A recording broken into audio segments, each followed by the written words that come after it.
Assalamualaikum warahmatullahi wabarakatuh. Perkenalkan, nama saya Syafrin Alduriansyah dari kelas 11 MIPA 2, nomor absen saya 36. Hari ini saya akan menjelaskan tentang perlawanan rakyat Indonesia terhadap kolonialisme dan imperialisme bangsa Eropa. Assalamualaikum warahmatullahi wabarakatuh. Perkenalkan, nama saya Syafrin Alduriansyah dari kelas 11 MIPA 2, nomor absen saya 36. Sekolah saya di SMA 7 Depok, dan mata pelajaran yang saya akan jelaskan kali ini adalah sejarah wajib. Perlawanan rakyat Indonesia terhadap kolonialisme dan imperialisme bangsa Eropa. Karena saya absen 36, saya mendapatkan peran untuk membawakan materi tentang Perang Padri. Apa sih yang dimaksud dengan Perang Padri?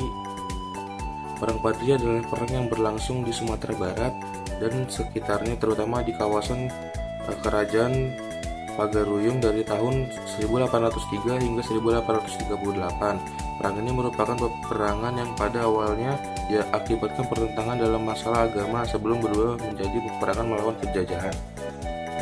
Penyebab umum terjadinya Perang Padri. Perang Padri awalnya terjadi karena adanya perbedaan prinsip mengenai agama antara kaum Padri dan kaum adat. Namun lama-lama Perang Padri menjadi perjuangan melawan penjajah Belanda, karena kaum Padri dan kaum adat bergabung jadi bersatu melawan Belanda. Ada juga nih penyebab khususnya. Penyebab khusus terjadinya Perang Padri adalah menurut sumber yang saya temukan, sebab khusus terjadinya Perang Padri adalah gagalnya usaha untuk mendamaikan kaum adat dan kaum ulama. Kemudian kaum adat meminta bantuan kepada Belanda. Perlawanan rakyat. Salah satu tokoh pemimpin kaum Padri adalah Tuanku Imam Bonjol. Fase perang ini berlangsung tahun 1821 sampai 1838. Tuanku Imam Bonjol lalu mengajak kaum adat agar menyadari tipuan Belanda dan akhirnya bersatu melawan Belanda. Perang diakhiri dengan kekalahan di pihak Padri dan adat karena militer Belanda yang cukup kuat. Lanjut, jalannya perlawanan rakyat. Peperangan antara saudara di Tanah Minang pun sudah tak terelakkan. Pada tahun 1803, seorang tokoh ulama bernama Tuanku Pasaman memimpin serangan Padri ke kerajaan Pagaruyung. Perang ini menyebabkan Sultan Arifin Muningsyah melarikan diri dari istana. Tahun 1815, golongan Padri yang digalang Harimau Nan Salapan berhasil menyudutkan kaum adat.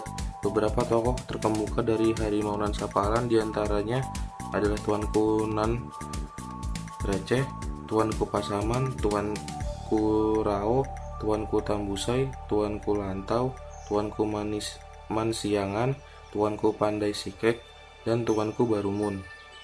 Lantaran semakin terdesak, orang-orang dari golongan adat meminta bantuan kepada pemerintah kolonial Hindia Belanda yang saat itu menjajah wilayah Nusantara termasuk Minangkabau. Perlawanan orang-orang dari Minangkabau dari kelompok Padri membuat Belanda terdesak hingga akhirnya memutuskan kembali ke Batu Sangkar. Pada 13 April tahun berikutnya, RAF kembali menyerang di daerah Lantau, markas pertahanan kaum Padri. Pertempuran ini terjadi amat sengit hingga menyebabkan Belanda mundur pada 16 April 1823. RAF kemudian meminta Sultan Arifin Muningsyah untuk datang ke kerajaan Pagaruyung. Akan tetapi pada 1825 Sultan wafat. Tanggal November 1825, Belanda mengajukan gencatan senjata meracik strategi berupa perjanjian Masang. Belanda saat itu sedang kewalahan dan kehilangan banyak sumber daya untuk membiayai beberapa perang lain, termasuk perang melawan Pangeran Diponegoro di Jawa. Saat masa gencatan senjata, inilah Tuanku Imam Bonjol yang notabene adalah salah satu pemimpin kaum Padri mencoba mengajak kaum adat untuk bersatu karena lawan yang sesungguhnya adalah penjajah Belanda.